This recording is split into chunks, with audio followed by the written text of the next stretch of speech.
In this tutorial, we will learn about the insert into statement, how it is used to add new records to a database table, and how to insert specific values into selected columns. Insert into inserts new records, rows, into a database table. It allows users to add data by specifying the columns and values to be stored. Insert into table name, column 1, values, value 1, means to add a new record into the specified table by placing value 1 into column 1. It stores the provided value as a new row in the database table. Let's take a look at the finance table where we will insert a new transaction record.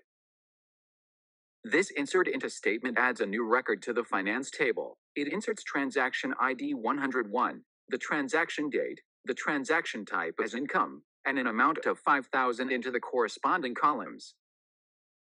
You can continue to place values to add more rows, such as transaction ID 102, 103, and 104, by using additional insert into statements or adding multiple values in one statement.